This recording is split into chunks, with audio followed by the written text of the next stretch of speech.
como eu aprendi português, bom, eu vou explicar como foi, vou contar um pouco da minha história. E aí você vai conseguir entender. Claro, vou resumir, né? Não pretendo me estender, porque o principal é falar do português. Eu nasci surdo, a minha família é toda ouvinte. Eu fui crescendo, mas com aproximadamente 4 anos e meio, a professora me chamava, Elias, chamava, e eu não ouvia nada. E a professora percebeu e chamou os meus pais para explicar o que estava acontecendo. E ela disse, olha, o seu filho é surdo, o filho de vocês é surdo. Então, isso trouxe uma preocupação, eles me levaram, né, para fazer tratamento com fono, médicos, e aí houve a confirmação que eu realmente sou surdo. E aí meus pais, preocupados em como fariam, como seria o meu futuro, né, o que estaria por vir, então eu comecei a estudar numa escola inclusiva e sempre foi assim, né, eu sentava na frente, mas eu olhava e não entendia nada. Os professores explicavam, dando aula, o professor vinha, tentava explicar na minha frente para ver se eu compreendia e eu não entendia nada. E aí o que aconteceu?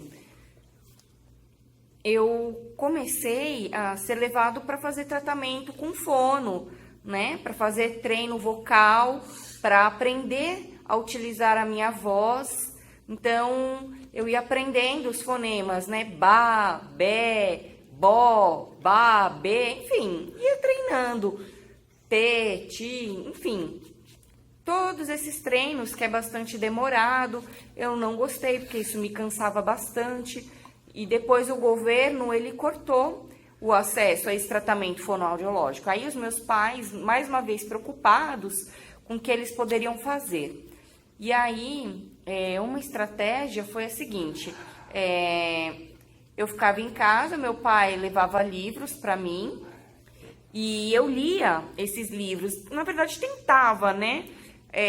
Via as palavras, mas eu não entendia bem, não tinha contextualização, e aí a minha mãe começou a me ensinar letras, aí eu compreendia como se dava a formação das palavras, e eu fui treinando a minha voz, porque com a leitura eu tentava reproduzir, claro, falava errado, eu não entendia com clareza, e eu continuei lendo, né? Então, eu queria entender o significado das palavras, mas na verdade aquilo não fazia sentido para mim. Aí eu perguntava para minha mãe, o que é isso?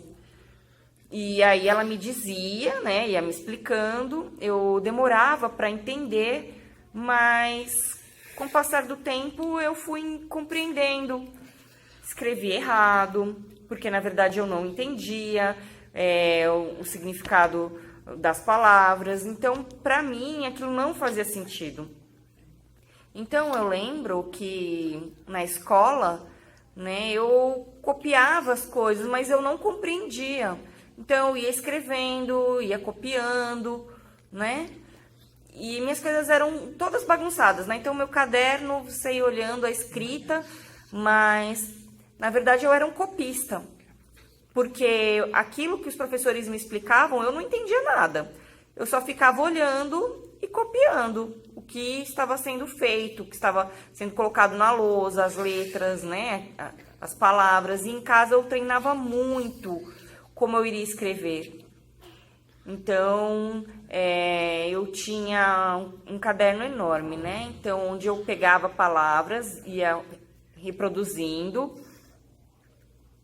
Então, a forma das letras, né, a letra cursiva, como fazer. Então, né, tem os dois jeitos, né, de fazer. Então, a letra bastão, a letra cursiva, eu ia treinando aquilo.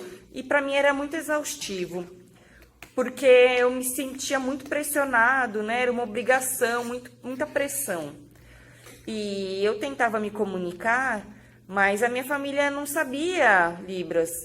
Então, eles não tinham essa conscientização acerca da cultura surda, o que seria. Então, aconteceu o seguinte, eu também não tinha contato com outros surdos, né? Ainda não, eu só imaginava que eu era o único surdo que existia. Então, com o passar do tempo, fui aprendendo português, fui aprendendo, enfim, foi um longo percurso, nada fácil. E dentro da escola, na verdade, eu nunca fui um bom aluno, nunca escrevi muito bem. Eu sempre fui esforçado, sim, sempre lutei, mas eu tinha que, na verdade, estudar o dobro comparado a qualquer ouvinte, porque para os ouvintes é tudo mais fácil, né? Então, para mim, o esforço era muito maior para que eu tentasse chegar ao mesmo patamar. E eu lembro, quando eu estava na 4ª série, que a minha letra era muito ruim, muito falha, horrível. Meu português não era claro. E aí, a professora, ela me disse o seguinte, que era para eu copiar um livro, uma contação de histórias, né, que estava naquele livro. Era O Menino Marrom. É interessante esse livro, eu gostei, achei legal, mas eu pensei, vou copiar tudo igual ao livro? Aí ela disse que era, e eu me lembro que houve um período, que foi o período das férias escolares, e aí eu fui copiando, fui fazendo isso, né, copiando, e quando eu voltei para as aulas e fui entregar para a professora falou, não precisava, era só para você treinar. Eu falei, como assim? E eu fui o único que fiz a cópia do livro inteiro, poderia ter aproveitado as minhas férias, né, para ficar, né, tranquilo, como qualquer criança, brincando, feliz. Então aquilo me deixou tão magoado, eu fiquei tão bravo, peguei ódio, sabe, da leitura, da escrita e tudo aquilo, e criou um trauma, na verdade. E eu via escola, né, eu me sentia assim muito à distância daquilo. Eu queria recuar, eu queria voltar para casa. Então, na verdade, o que eu não queria era estar ali, não queria frequentar. Então, como o tempo foi passando, eu sempre tive uma nota bem mediana, sabe? Então, nunca fui um excelente aluno. Já no primeiro ano do ensino médio, eu muito triste, magoado, não queria estudar, mas houve um professor de geografia que sempre teve um jeito bastante atencioso, preocupado com os alunos, conversava, chamava os alunos. E aí ele me incentivou a ler. E aí ele me deu um livro. O nome desse livro é Cândido ou Otimismo. É um filósofo que escreveu, né? O nome dele é Voltaire. E eu fiquei muito interessado, porque foi como uma contação de história de um homem que sofria muito no mundo, e eu percebi algumas características que eram semelhantes para mim, né? Eram semelhantes à minha vida, e eu gostei da forma como era contada aquela história. Então, aquela leitura, para mim, foi muito importante, despertou o meu interesse, e o professor começou a explicar coisas acerca da vida, né? E aquilo me conscientizou, foi muito legal aquela interação que nós tivemos, e aí eu voltei a ter esse desejo de ler. E também teve um período, nesse mesmo período, né? Então, teve a professora de português, e ela era uma diretora de uma outra escola, ela disse o seguinte: você precisa conhecer a escola para surdos, ter contato com outros surdos e tudo mais. Eu fiquei pensando, mas como assim uma escola de surdos Foi aí que eu fui pela primeira vez ter contato com outros surdos e foi muito bom. Então, aquilo elevou a minha autoestima, né? Mudou o meu status, né? Para um pensamento mais positivo. Então, mesmo ainda com aquela escrita falha, eu comecei a pensar positivamente, né? Eu comecei a ler e contextualizar, a compreender, e aí entender que eu, Elias, conseguia entender, explicar em detalhes. Por um outro lado, ainda a minha escrita, que antes era falha, começou a haver progressos, eu fui me superando, fui me desenvolvendo, foi lento o processo. Porque o que aconteceu?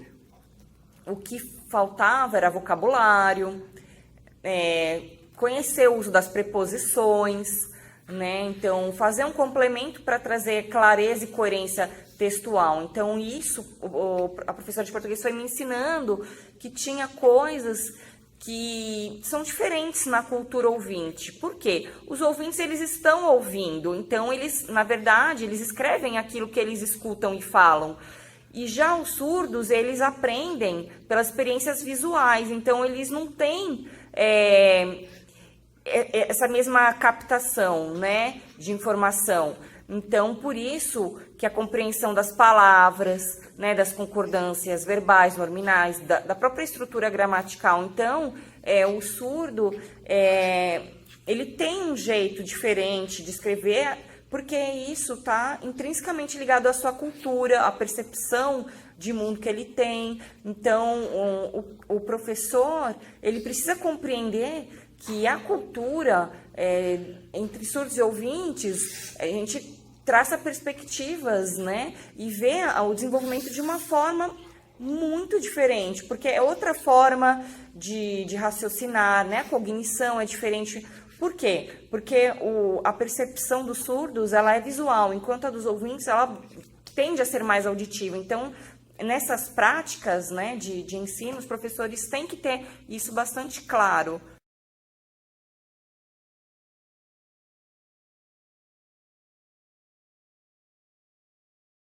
Então, sobre as escolas bilíngues de São Paulo, existem 6. Escolas bilíngues são 6, né? Escolas municipais, escolas da prefeitura. Particulares, em São Paulo, tem o CELI, tem a DEDIC, tem o Rio Branco, tem o Instituto Santa Terezinha.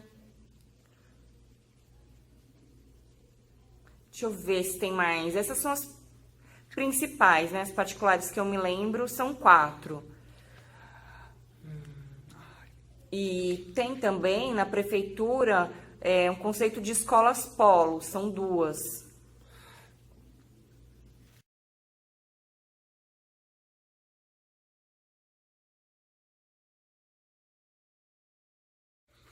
O ensino de português como segunda língua para surdos, como se dá na prática? Bom, hoje já melhorou um pouco, porque já existe, né, uma conscientização, uma preocupação, né, com a educação. Alguns cursos já oferecem uma formação, né, tem disciplina de Libras, isso é bom, claro que é interessante, mas isso não significa que trouxe melhorias no ensino do português para surdos. Por quê? Porque é só a disciplina de Libras e não estratégias focadas para as práticas de ensino. Então, existe uma formação, mas é necessário pensar nas práticas. Então, alguns profissionais, eles entram, né, e começam a dar aulas sem ter conhecimento da cultura surda, eles ainda não absorveram, portanto, eles não conseguem adaptar, fazer, né, com que a informação seja acessível. Então, o que é dado, né? Na verdade, é preciso que se melhore a qualidade daquilo que é ofertado enquanto ensino. Então, quanto, né, a aquisição de uma segunda língua, o professor primeiro precisa ser fluente em língua de sinais para que ele possa ensinar, e também ele precisa ofertar materiais né, que possam ser escritos, explicados, para que se o aluno tiver alguma dúvida, né, então ele possa, via, né, uma comunicação, ter essa interação, esclarecimento de suas dúvidas. Então, é necessário que esse profissional seja fluente, para que ele possa se comunicar bem e também, né, ajudar no ensino da segunda língua. Então, o que não dá é para que seja colocado um professor em sala de aula que não consegue se expressar, que não é fluente na língua. Então, como é que ele vai ensinar uma segunda língua para os surdos? Essa é uma grande dificuldade. Então, é preciso avaliar quem é esse profissional. Porque é muito fácil falar que o aluno surdo não sabe português, que ele não tem uma segunda língua. Olha, o surdo sabe sim, os surdos sabem, mas isso vai depender das estratégias desse ensino, como foram dadas essas aulas.